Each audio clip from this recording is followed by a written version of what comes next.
Bismillahirrahmanirrahim. Assalamualaikum warahmatullahi wabarakatuh. Alhamdulillahi rabbil alamin. Wassalatu wassalamu ala asyrafil anbiya'i wal mursalin Sayyidina wa maulana Muhammadin sallallahu alaihi wasallam wa ala alihi wa ashabihi wa man tabi'ahum bi ihsanin ila yaumiddin. Rabbi syrah li sadri wa yassir li amri wahlul 'uqdatam min lisani yafqahu qawli. Allahumma arinal haqqa haqqan warzuqna ittiba'ah wa arinal batila batilan warzuqna ijtinabah. Amin ya rabbal alamin. Saya awali dengan tilawah Al-Quran beberapa ayat yang akan berhubungan dengan apa yang akan kita bahas. Saya ambil dari surat Adz-Dzariyat dari ayat 15. A'udzu billahi minasy syaithanir rajim. Bismillahirrahmanirrahim. Innal muttaqina fi jannatin wa 'uyun akhidhina ma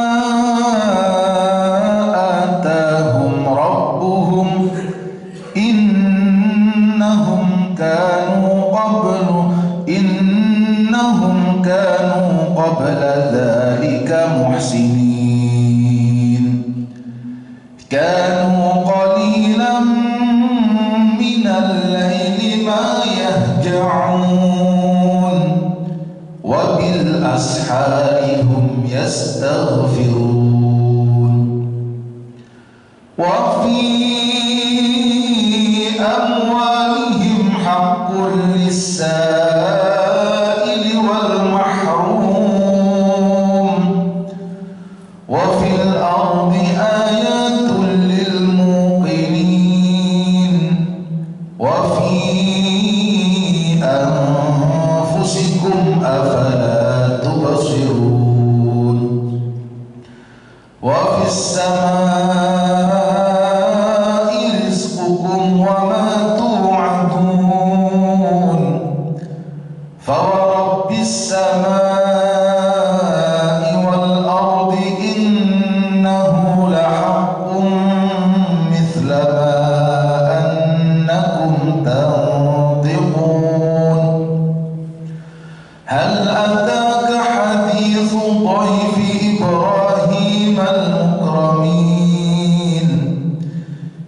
دخلوا عليه فقالوا سلاما قال سلام قوم منكرون فراغ إلى أهله فجاء بعجل سمين فقربه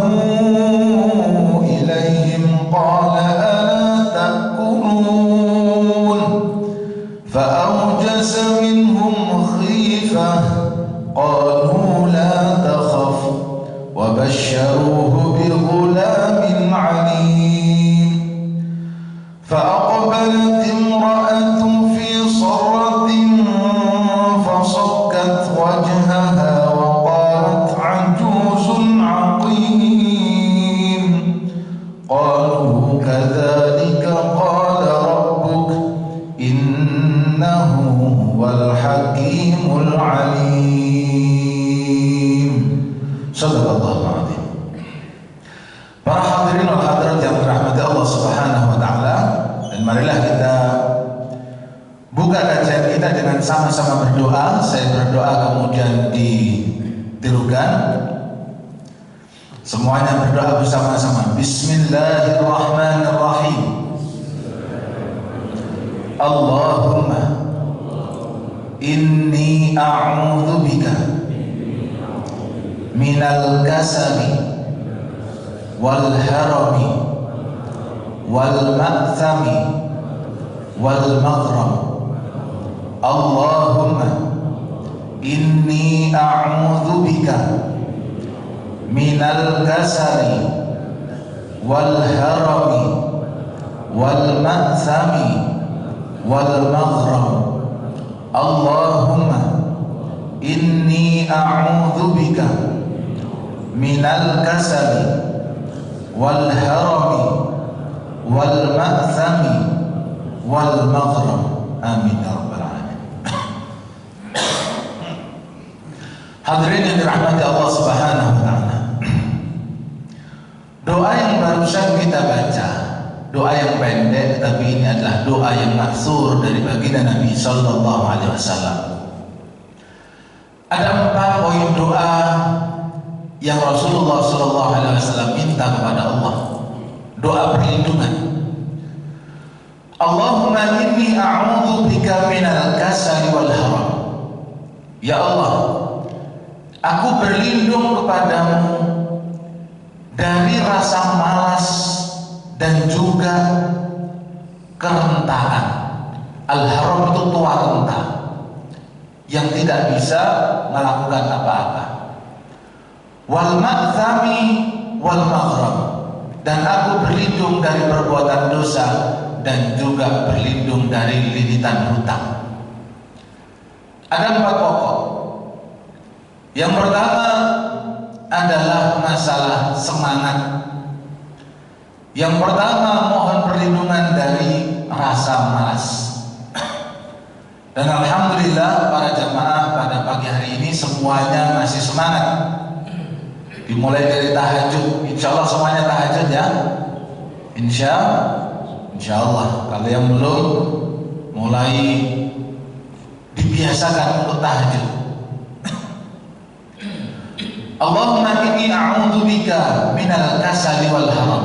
Aku berlindung kepadamu dari malas dan juga al-haram. Haram itu lemah karena tua renta.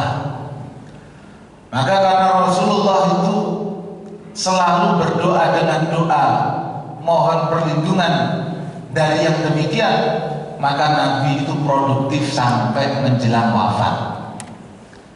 Nabi itu badannya sehat sampai menjelang wafat. Baru Rasulullah beberapa kali tidak ikut sholat jamaah di masjid. Jadi itulah doa Nabi supaya tetap diberikan kesemangatan. Sekalipun usia Nabi sudah menginjak usia 60 ke atas, beliau tetap semangatnya. Tahajud beliau tidak berkurang, tahajud beliau tetap banyak. Para jamaah tahajudnya banyak insya Allah ya. Insya Allah.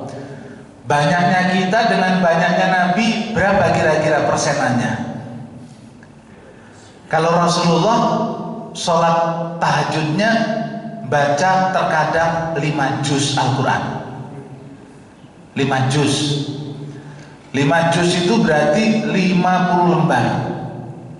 Bapak-bapak berapa lembar kalau tahajud? 1,5 juz. Atau favoritnya Al-Kautsar sama Kulhu. Oleh kalau udah ngantuk-ngantuk ya Al-Kautsar sama Kulhu. Rasulullah berlindung dari rasa malas. Mengapa hari ini kita membahas tentang malas? Ternyata hari ini Masya Allah umat Islam hari ini didera dengan yang namanya penyakit kemalasan. Oleh sebab itu Syekh Sulaiman Nasir Umar beliau sampai membahas dalam satu kitab khusus, kitab yang membahas tentang malas,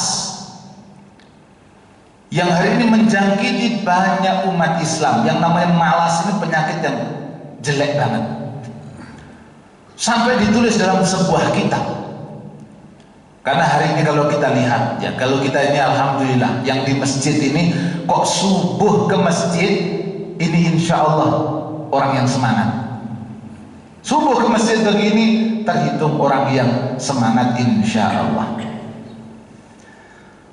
Namun hari ini kita perlu membahas tentang kemalasan, karena kita ini umat Islam memang dijadikan oleh Allah bukan sebagai umat yang lahir, tumbuh, bekerja, menikah, lalu kemudian di masa tua terkadang sebagian orang hanya bengong lalu kemudian mati. Apa ya kita menjadi orang diciptakan oleh Allah begitu?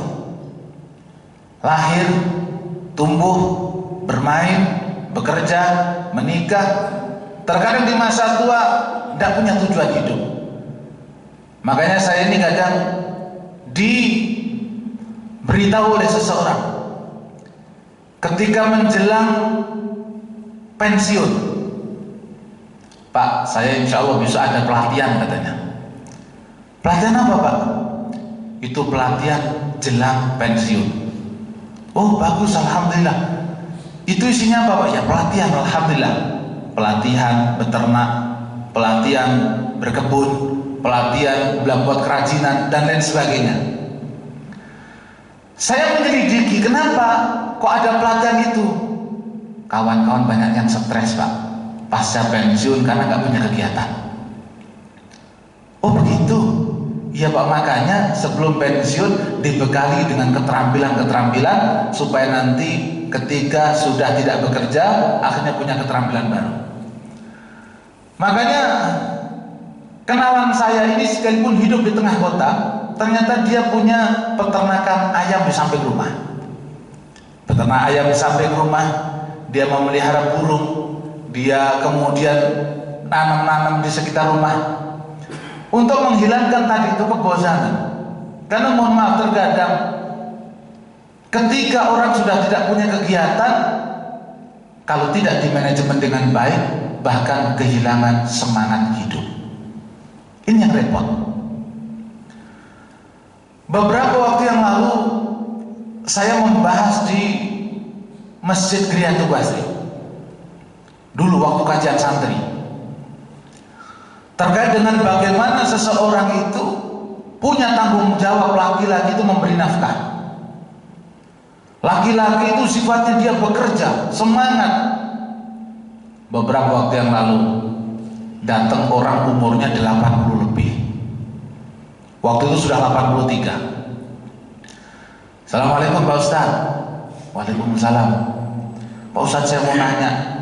Baru nanya saja sudah nangis. Itu pun saya ditanya, dicegat. Saya keluar dari masjid mau ke kantor, dicegat sama beliau. Pak Ustaz, iya. Pak Ustaz pernah menerangkan bahwa laki-laki itu harus bekerja, harus memberi nafkah Pak Ustaz.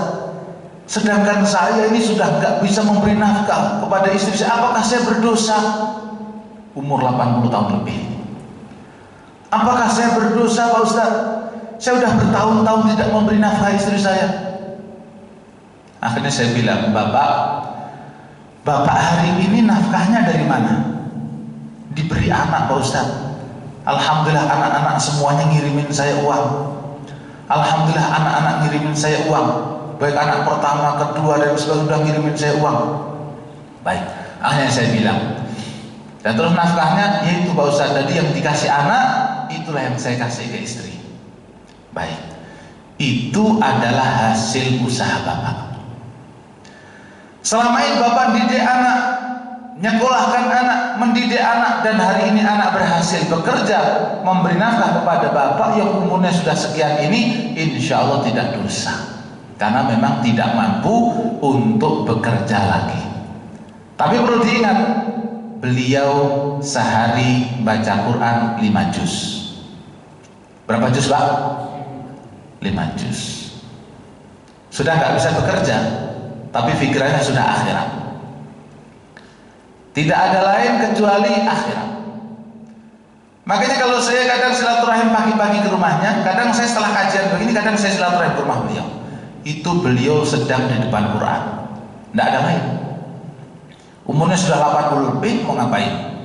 Bekerja, tidak mampu, tapi semangat membara itu adalah semangat untuk kembali kepada Allah. Ini penting. Jadi semangatnya beliau itu luar biasa, sehari itu bisa 5 juz. Makanya dalam sebulan itu bisa khatam beberapa kali. Dalam sebulan. Baik saudara yang dirahmati Allah Subhanahu wa taala. Ada perkataan yang indah, ya. Imam Ar-Raghib Al-Asbahani mengatakan, man ta'attala wa tabattala in salakha minal insaniyah bal minal hayawaniyah wa sara min jinsil mauta. Wa man ta'awwada al-kasal wa mala ila raha faqad ar-raha. Wa qad qila in aradta alla tat'ab fat'ab hatta la tat'ab. Wa qila aidan iyyaka wal kasal wa dhajar fa innaka in kasalta ya lam tu'adda haqqan wa in dhajirta falam tasbir 'alal haqq. Apa kata beliau? Barang siapa yang menganggur, badannya dibiarkan menganggur. Man ta'attala, siapa yang menganggur, wa tabattala, membiarkan dirinya malas. Sudah nganggur, membiarkan dirinya malas, apa kata beliau? Ya. Kata beliau adalah insalakha minal insaniyah. Orang yang demikian itu lepas sifat kemanusiaannya. Siapa yang malas, tidak bekerja, tidak mau berusaha, membiarkan diri dalam kemalasan, dia keluar dari sifat manusia. Bal minal hayawaniyah, bahkan lepas dari sifat hewan sekalipun. Ya. Wasara min jinsil mauta, bahkan dia itu seperti golongan orang mati saja. Keluar dari sifat manusia karena manusia itu bergerak. Makanya ada yang mengatakan fil harakati barakah. Di dalam geraknya manusia itu ada keberkahan. Keluar aja. Bekerja, belajar, bersosialisasi, bergerak. Di dalam geraknya manusia itu ada keberkahan. Tapi kalau diam, bahkan beberapa hari yang lalu itu saya nemu di media sosial, Pak. Apa yang saya temu itu unik. Tersedia kasur khusus pemalas. Bisa bayangkan, Pak, kemalasan itu sekarang sampai menjadi inspirasi usaha. Kasur disiapkan untuk khusus orang mager. Saya juga heran, sampai mikir saya. Males itu sampai jadi inspirasi usaha. Sampai diciptakan kasur khusus untuk orang males. Saya sampai mikir, ya Allah, apa sampai segininya atau orang sekarang itu? Bagaimana itu kasurnya? Kasurnya tidak terlalu luas, bisa dilipat, bisa jadi tempat tidur, bisa jadi sofa, bisa jadi semuanya. Disiapin guling yang nyaman, kasurnya nyaman, nyaman untuk main handphone. Jadi kalau mau main handphone itu tinggal dikebelakangin sedikit, main handphone bisa nyaman. Kasur digunakan khusus untuk orang mager. Kok sampai ada begitu? Iya. Apakah laku? Laku. Berarti ada orang yang memang sesuai dengan pasarnya itu. Kemalasan telah menggelayuti dia, lalu kemudian dia pengen nyaman-nyaman di rumah. Ya Allah. Maka barang siapa yang malas, tidak mau gerak, malas ini baik malas untuk urusan dunia, tidak mau kerja, atau malas pula untuk urusan akhirat. Apakah ada orang begitu? Ada. Untuk dunianya nggak pernah ngasihin duit, untuk akhiratnya nggak pernah dapat pahala. Diam aja, main HP. Syukur-syukur kalau dia nggak melakukan dosa. Main HP, tiduran lagi, bangun, makan, tiduran lagi. Nanti paling bangun-bangun, makan lagi, tiduran lagi, menjadi pemalas luar biasa. Tidak pernah keluar rumah, dengan tetangga tidak kenal. Tetangga sampai ke rumah saja tidak kenal, saking malasnya. Islam tidak membolehkan yang demikian.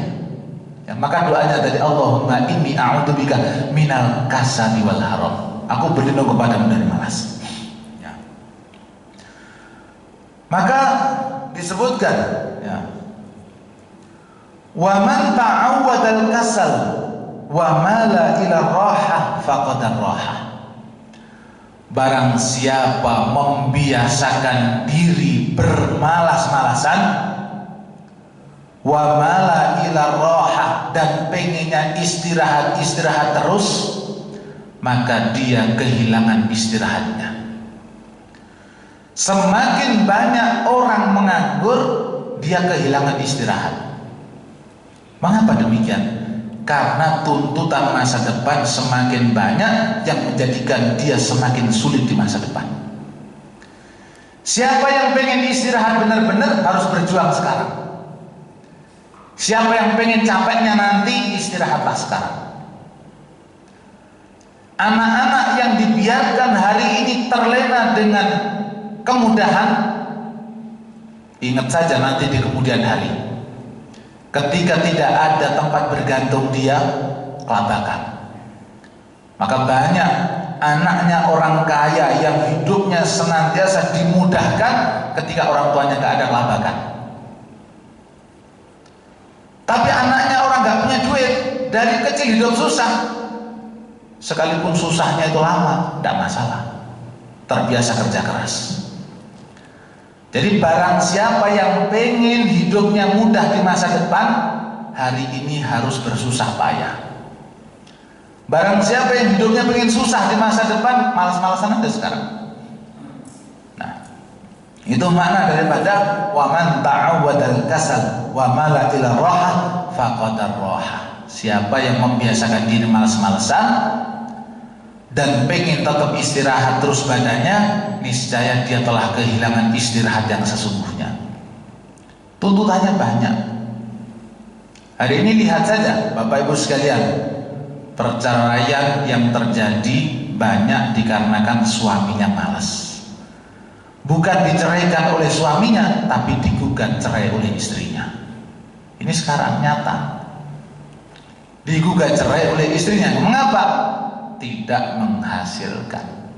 Suaminya males-malesan, tahunya pagi harus ada kopi, harus ada sarapan, tapi nggak tahu sarapan itu dikiranya disulap jadi. Kopinya mana? Duit nggak ada, yo gimana kek? Masa nggak ada kopi pagi-pagi? Gitu ya. Baik, Masya Allah, kita akan bahas dari kitab Syekh Nasir Sulaiman Umar terkait dengan kemalasan. Karena malas ini bisa menjangkiti siapapun. Anak kecil bisa malas, anak sekolahan bisa malas, anak kuliahan bisa malas, orang yang bekerja bisa malas, orang kecil malas, orang dewasa bisa malas. Potensinya bisa mengenai siapa saja. Dan malas ini berbahaya. Ya, malas ini berbahaya, apalagi kita sebagai seorang muslim yang memang dituntut punya tujuan hidup. Ya, punya tujuan hidup. Bismillahirrahmanirrahim. Ya. Karena waktunya singkat, jadi saya langsung ke inti pokok pembahasan.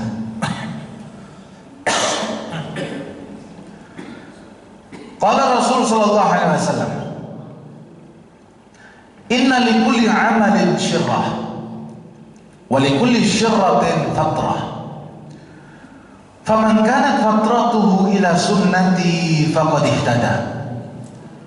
Wa man kanat fatratuhu ila ghairi dzalika faqad halak." Setiap segala sesuatu itu ada masa semangatnya. Dan setiap yang ada masa semangatnya itu pasti ada malesnya. Pasti ada malesnya. Barang siapa yang ketika malesnya datang, tapi dia tetap berpegang teguh pada sunnah Nabi, faqad ihtada, dia orang yang mendapat petunjuk. Wa man kanat ila ghairi dzalika faqad halak. Tapi barang siapa yang malasnya datang dia menjauh atau berpaling dari sunnah Rasulullah, maka dia telah binasa. Apa yang tidak punya masa malasnya? Seorang istri Nabi itu saja ada yang kecapean kemudian sholatnya terkesan malas. Di Masjid Nabawi tahu-tahu ada tali yang diikatkan antara dua tiang. Rasulullah masuk masjid melihat tali itu. Ini tali apa ini? Talinya Zainab ya Rasulullah. Untuk apa? Beliau kalau sholat itu secapeknya. Kalau sudah capek dan mulai malas, beliau bergelayutan di tali itu supaya tidak jatuh. Sholat itu semalas-malasnya, beliau tetap semangat sampai sholat itu ada talinya. Kata Nabi, lepas tali itu. Hendaknya seseorang sholat ketika semangat. Hendaknya seseorang sholat ketika semangat. Kalau sudah capek dan ngantuk, hendaknya dia tidur. Jangan dipaksakan. Mengapa? Sesungguhnya Allah tidak pernah malas menerima amalnya, amal soleh. Tapi manusialah yang bisa didera rasa malas. Kita memang ada rasa malas, bisa jadi. Rasulullah mengabarkan itu, rasa malas, jenuh itu ada. Dan Nabi itu menerangkan sesuatu sesuai fitrah manusia. Maka hari ini kita akan lihat bagaimana dari hadis Nabi Shallallahu Alaihi Wasallam diturunkan oleh Nasir Sulaiman Umar menjadi satu pelajaran berharga tentang rasa malas yang mendera manusia. Yang pertama, aqsamul futuri, pembagian malas itu setidaknya ada 4. Kita hari ini hendaknya melihat 4 ini. Untuk diri kita, untuk keluarga yang ada pada tanggungan kita. Karena seorang suami, orang tua itu punya tanggung jawab di rumah. Kalau 4 kriteria tadi ada pada diri kita, salah satunya yang parah, maka kita harus berbenah. Kalau di antara 4 ini nanti kita dapati ada di anak kita, maka kita harus benahi. Karena kita yang bertanggung jawab. Ya ayyuhalladzina amanu qu anfusakum wa ahlikum nara. Wahai orang yang beriman, jagalah dirimu dan keluargamu dari api neraka. Maka kita lihat nanti dari 4 ini kita di mana? Anak-anak kita di mana posisinya? Istri kita kira-kira di mana posisinya? Anak cucu kita di mana posisinya? Yang pertama, yang qasimul futuri ila iddati aqsam, kemalasan futur itu terbagi menjadi beberapa. Yang pertama, kasalun wa futurun 'am fi jami'it ta'at ma'a kurhin laha wa 'adam raghbah fiha wa hadhihi halul munafiqin fa innahum min asyaddin nasi kasalan wa futuran wa nufuran. Yang pertama adalah malas dan futur dari semua ketaatan. Ini kita ngomong sebagai seorang muslim ini. Malas, futur, semua ketaatan. Ma'akurhin laha, dibarengi hati yang tidak senang dengan kebaikan. Wa adam raghbah fiha, disertai tidak punya keinginan untuk melaksanakan kebaikan itu. Lihat, males semua kebaikan. Ya, males semua kebaikan. Tidak suka dengan kebaikan. Tidak punya keinginan mengerjakan kebaikan. Ini yang pertama. Semua kebaikan dia tidak suka. Sampai pada ibadah yang pokok saja tidak suka. Malesnya menjangkiti dia sampai urusan pokok yang mana itu identitas dia sebagai seorang muslim. Makanya hari ini ada kata-kata unik, Pak. Kalau ada anak muda sholat fardunya 5 waktu itu rajin, itu kadang ada orang komentar, alim banget dia itu, sholat 5 waktunya loh rajin. Orang alim itu alim banget sih dia, kok sholatnya 5 waktu bisa lengkap. Sampai itu dikatakan kok ada anak alim sholat 5 waktu, yang bersangkutan nggak sholat 5 waktu tapi nggak merasa dosa. Ada atau tidak kira-kira orang begini nih? Menilai bahwa sholat 5 waktu itu tanda orang ini kok alim banget. Ya kok ada anak alim begini. Padahal kalau kita lihat sholat 5 waktu itu bukan tanda alim atau tidak, tapi tanda orang itu muslimnya benar atau tidak. Nggak harus orang pondok. Orang tidak pernah mondok, kalau sholat 5 waktunya tepat, itu muslim yang baik. Udah identitas. Kalau nggak sholat 5 waktu, sekalipun dia mondok, ya nggak bisa dikatakan alim. Apalagi ada orang pakaiannya kayak ustaz, tapi nggak pernah sholat Jumat, ngakunya sholat Jumat di Mekah. Ada orang begitu itu. Biasanya usduk. Apa usduk itu? Ustaz dukun. Pak Kiai kok nggak ke masjid Jumatan? Loh, Pak Kiai mah beda. Wah, itu sholatnya di Mekah itu. Tapi jam 1 sudah nyampe loh, padahal Mekah itu jaraknya 4 jam dari sini. Harusnya belum Jumatan di sana, tapi dia udah pulang. Baik, jadi yang pertama itu sudah males semua kebaikan. Coba kita angan-angan. Ada orang sholat fardunya tidak, puasa Ramadannya bolong, taraweh apalagi, dan mau dia. Apalagi puasa sunnah, kebaikan dia nggak pernah jalan. Taunya hidup itu kerja dan hiburan. Kalau nggak di tempat kerja, di tempat hiburan. Kalau nggak di rumah, di tempat hiburan. Itu aja muter. Ibadahnya nggak ada.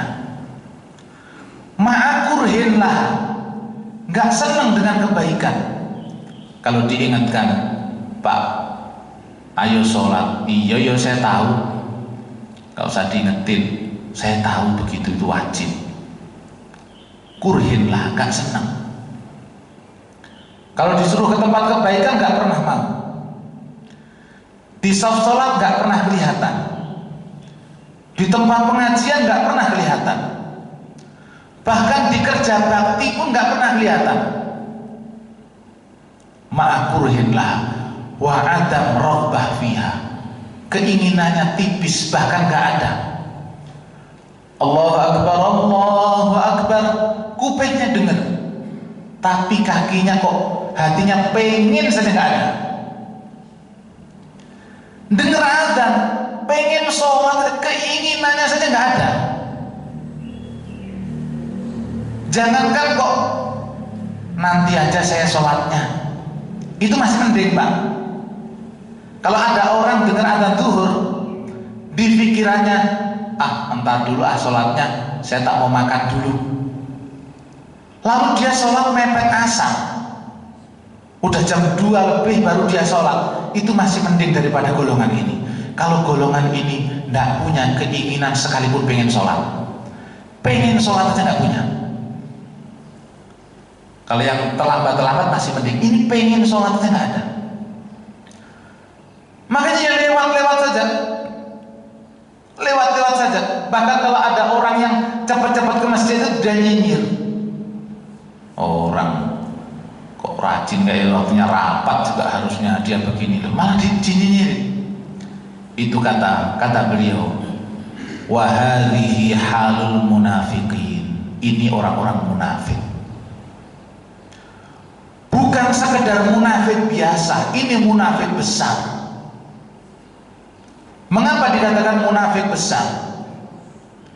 Karena orang munafik itu kalau di zaman Nabi itu sholatnya masih jamaah. Orang munafik di zaman Nabi itu masih sholat berjamaah, sekalipun gak 5 waktu. Orang munafik itu kalau malam gak mau jamaah. Orang munafik di zaman Nabi itu sholat jamaahnya itu zuhur sama asar sama maghrib. Mengapa demikian?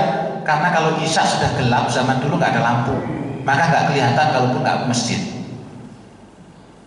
Karena pengennya cuma dilihat orang, pengennya dilihat Nabi bahwa orang ini ada di masjid. Orang munafik saja di zaman Nabi masih sholat berjamaah. Nah, kalau sekarang ada orang sholat fardu saja nggak mau, apalagi jamaah, terus disebut apa? Nah, innal munafiqina yukhadi'una Allah wa huwa khadi'uhum wa idza qamu ila sholati qamu kusala yura'una an-nasa wa la yadhkuruna Allah illa qalila. Orang munafik hendak menipu Allah, padahal mereka sejatinya menipu diri mereka sendiri. Apabila mereka mengerjakan sholat, mereka mengerjakannya dengan malas, dan mereka tidak mengingat Allah kecuali sedikit sekali. Sholat kadang sholat, tapi sering lupa rakaat. Apalagi kalau sholat sendirian.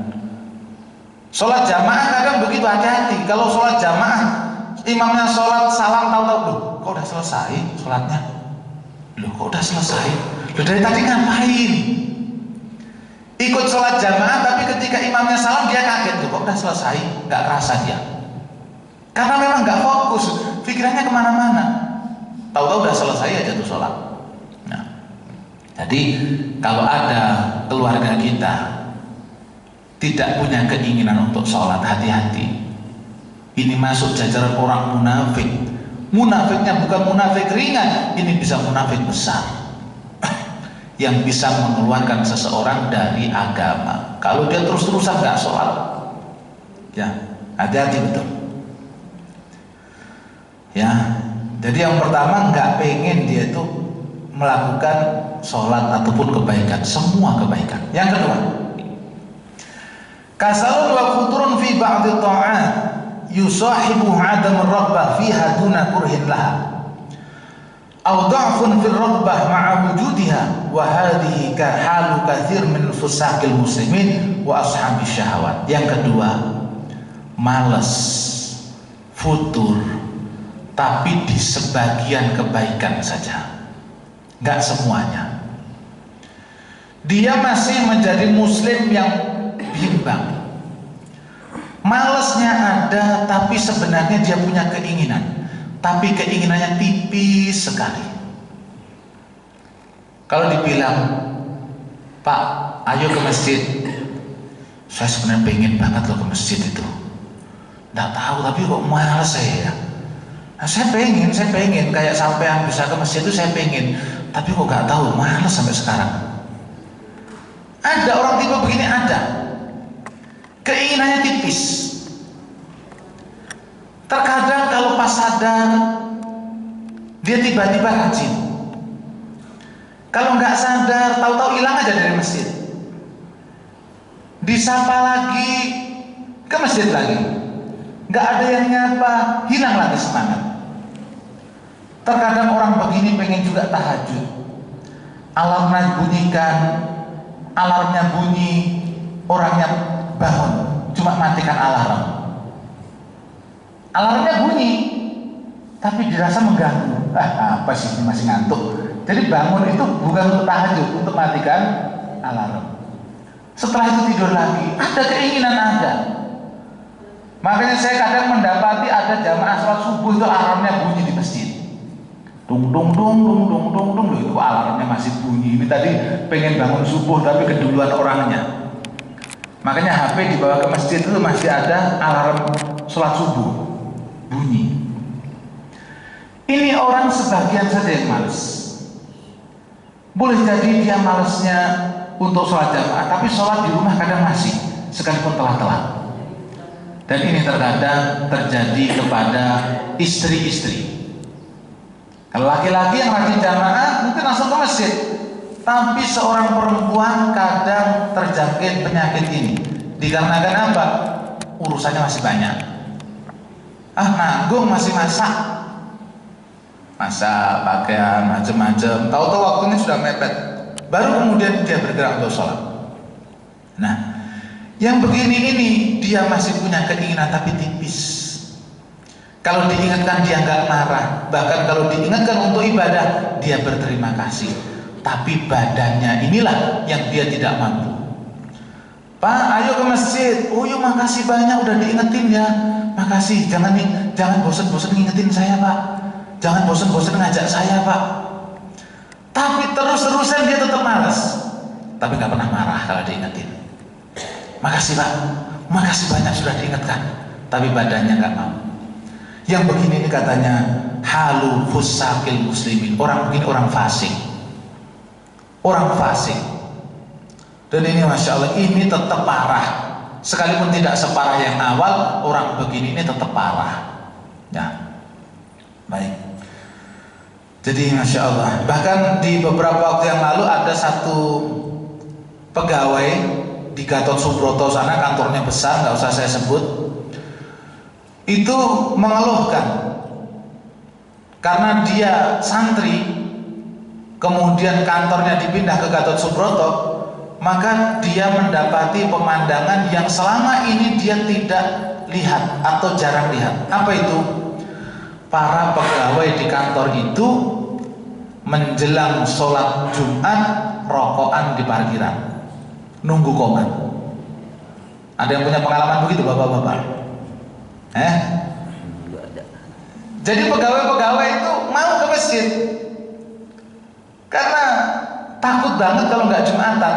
Tapi ketika waktunya Jumatan di parkiran rokokan. Nunggu apa? Nunggu komat. Kalau sudah komat, rokok dimatikan baru ke masjid. Nah, model begitu. Ini nggak boleh.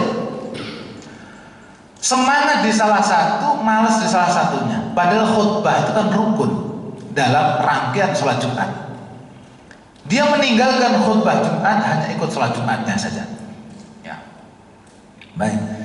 Yang begini adalah orang fasik dari kalangan kaum muslimin dan ashabus syahwat, orang yang sudah dikuasai syahwatnya. Ini biasanya di kebaikan-kebaikan menjadi malas. Yang ketiga, kasalun wa futurun am sababu badani la qalbi. Fatajid 'indahu raghbah fil ibadah wal mahabbah lil qiyam biha wa qad yahzan idza fatat walakinahu mustamirun fi kasri wa futuri faqad tamurru 'alaihi layali wa huwa yuridu qiyamal lail walakinahu la yaf'al ma'astiqadihi wa intibahi. Yang ketiga, ini males yang disebabkan oleh badan saja. Jiwanya tidak seperti yang pertama dan kedua. Kalau yang pertama dan kedua tadi itu masalahnya di hati dia yang sakit. Hati dia yang sakit. Yang ketiga, ini hatinya nggak sakit tapi badannya saja. Tipe ketiga ini semua perkara fardu tuntas. Sholat fardunya nggak pernah ditinggal, ibadah fardunya nggak pernah ditinggal, tapi dia kehilangan kesempatan yang banyak dalam perkara-perkara sunnah. Dia tidak bermasalah dengan fardunya, sholat 5 waktunya lengkap, puasanya lengkap, tapi giliran diminta untuk sholat sunnah qobliyah ba'diyah dia nggak mampu, males. Makanya kalau setelah sholat jamaah itu Assalamualaikum warahmatullahi, Assalamualaikum warahmatullahi, itu pengennya main HP mulu langsung. Ada orang begitu kira-kira? Gak betah untuk zikir sekedar istighfar sampai kemudian doa, itu gak betah. Makanya kalau habis sholat Assalamualaikum warahmatullahi wabarakatuh, alhamdulillah udah kelar, langsung aja dia balik. Tapi terkadang orang begini punya penyesalan. Ya Allah, kok bisa sih saya gak sholat qobliyah tadi? Rugi banget sih saya. Masih sering merasa rugi. tapi badannya itu nggak mampu, meskipun jiwanya pengen terus. Kadang pengen ngaji, mulai besok saya ngaji Tapi ketika pengen ngaji begitu, tahu-tahu besok nggak ngaji, tahu-tahu udah berhari-hari nggak ngaji, tahu-tahu nyesel lagi. Lah, kan kemarin udah pengen ngaji, saya kok nggak ngaji, nggak mulai, kapan sih saya mau mulai ini gitu. Tahu-tahu pengen tahajud, saya mau tahajud, mau rutin saya tahajud. Ternyata tetap nggak tahajud, lebih nyaman dia tidur. Ketika subuh, as-salatu khairu minan naum. Ya Allah, kok nggak tahajud lagi sih saya malam ini? Rugi banget saya ini. Aduh, gitu. Begitu nggak mulai, tahu-tahu udah setahun, gitu kan. Tahu-tahu udah beberapa bulan, tahu-tahu udah setahun nggak tahajud, gitu. Jadi orang tipe ketiga ini dia fardunya tuntas, tapi sholat sunnah, ibadah sunnah, dia kehilangan ibadah sunnah yang sangat banyak.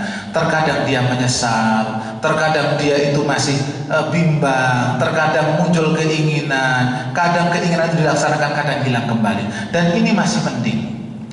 Dan yang ketiga ini banyak kaum muslimin yang tipenya begini. Jadi ini orang ketiga masih beruntung karena kemalasannya disebabkan oleh badan saja, yang gak mau gerak, jiwanya sebenarnya punya keinginan. Adapun yang keempat itu malas yang hanya terjadi kadang-kadang. Orangnya rajin, tapi kadang saja muncul malas.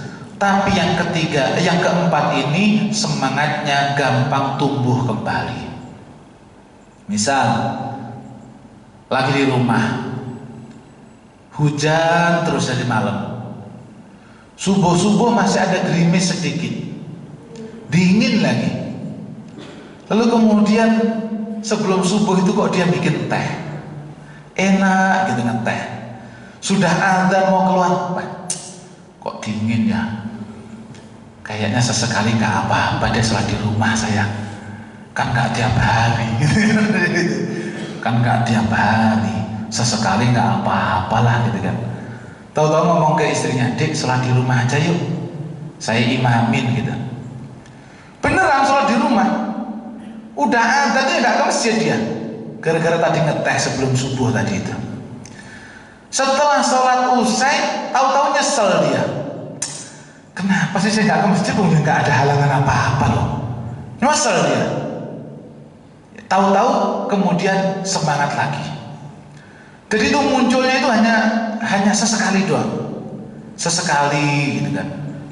Atau kalau lagi berpergian gitu kan, tahu-tahu semangatnya itu tiba-tiba kendor karena lelah gitu kan. Malam pengen tahajud, tapi ternyata gara-gara nyaman nginepnya di hotel.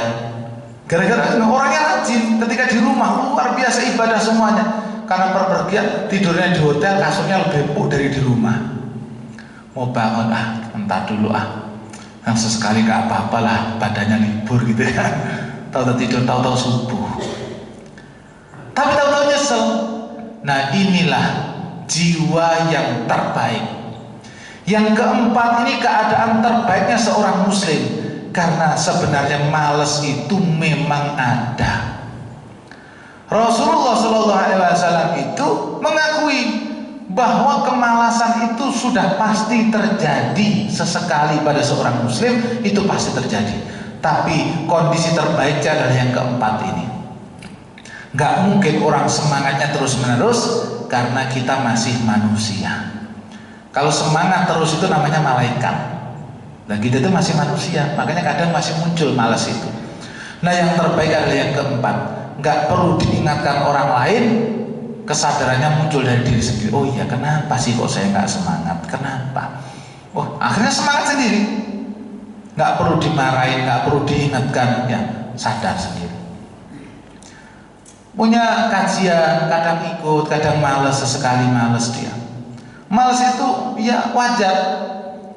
Nabi pun juga kemudian menasihati seseorang, termasuk menasihati Abdullah bin Amr bin As, orang yang rajin tahajud itu dinasihati oleh Nabi, jangan terlalu kalau sholat malam. Sholatlah kemudian sekuatnya saja, jangan dipaksakan. Ada orang sahabat yang mengatakan kepada Nabi, ya Rasulullah, saya mau puasa terus ya Rasulullah. Jangan, puasalah Senin Kamis. Loh, Senin Kamis saya masih kuat ya Rasulullah. Ya sudah, ditambah 3 hari setiap bulan. Loh, saya masih kuat ya Rasulullah, saya pengen puasa terus. Ya sudah, puasa Daud aja, itu udah yang paling bagus, puasa Daud. Apa kata sahabat ini ketika sudah tua? Coba dulu saya ngikuti Rasulullah, yang saya istiqomahkan itu puasa Senin Kamis. Tentu saya masih kuat sampai sekarang. Ternyata ketika saya puasa Daud, ketika tua saya nggak kuat, akhirnya saya nggak istiqomah tuh. Nabi menyadari ada potensi malas, potensi capek dan lain sebagainya pada diri manusia. Baik, itulah ada 4 kemalasan yang mendera manusia, wabil khusus dalam perkara-perkara ibadah yang perlu untuk kita perhatikan. Kita ada di posisi mana? Keluarga kita di posisi mana? Barangkali kita punya kawan dalam posisi yang mana? Bukan dalam rangka ingin menilai orang. Kita belajar bukan untuk menilai orang, tidak. Tapi barangkali memang kita perlu untuk memberikan nasihat yang tepat. Oh, ada kawan saya tipe yang pertama, ini bahaya dia. Bagaimana caranya saya nasihatin dia supaya dia menjadi pribadi yang lebih baik? Ada keluarga kita yang kemalasannya level 2. Ternyata dia itu Masya Allah malasnya luar biasa. Bagaimana saya nasihatinya? Harus dia itu menjadi pribadi yang lebih baik. Jadi begitu ya, supaya kita semuanya sama-sama dalam kehidupan meraih ridha Allah Subhanahu wa ta'ala. Baik, begitulah.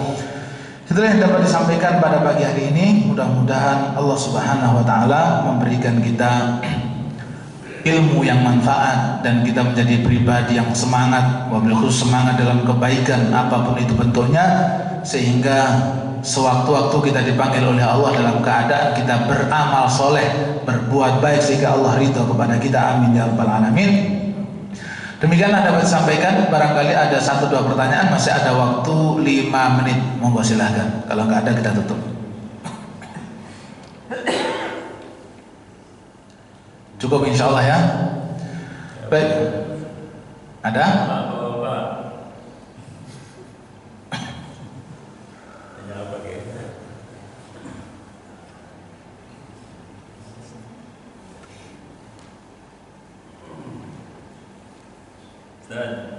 Ya, untuk ini, untuk istiqomah tilawah saya dapat.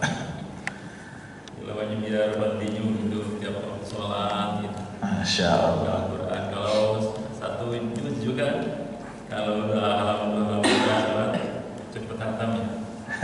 Masya Allah. Apa doanya Ustaz? Masya Allah. Kalau doa banyak, ya kita istiqomah boleh. Allahumma arhamna bil Quran waj'alhu lana imama wa nura wa huda wa rahmah. Itu yang sering kita baca.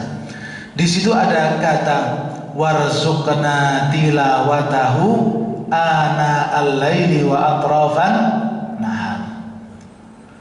Ya Allah, karuniakan kami untuk bisa terus membaca Al-Quran baik di tengah malam maupun di siang hari ya.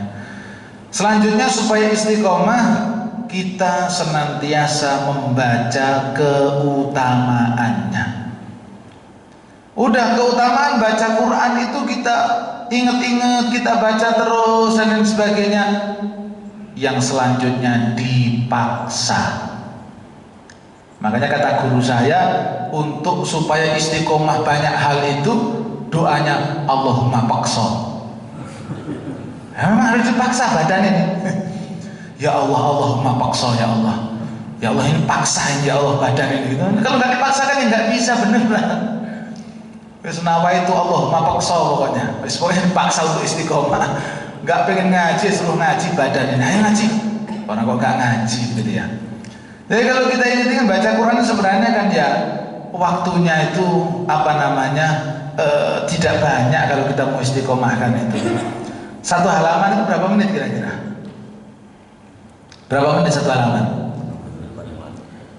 3 menit. 1 halaman kalau kita baca begini nih. Misal, a'udzubillahi minasyaitonirrajim. Innal ladzina kafaru sawa'un 'alaihim a anzartahum am lam tunzirhum la yu'minun. khatamallahu ala qulubihim wa ala sam'ihim wa ala absarihim ghishawatun wa lahum 'adzabun 'adzim. Kalau pakai nada itu nggak sampai 2 menit. Kalau pakai nada itu nggak sampai 2 menit.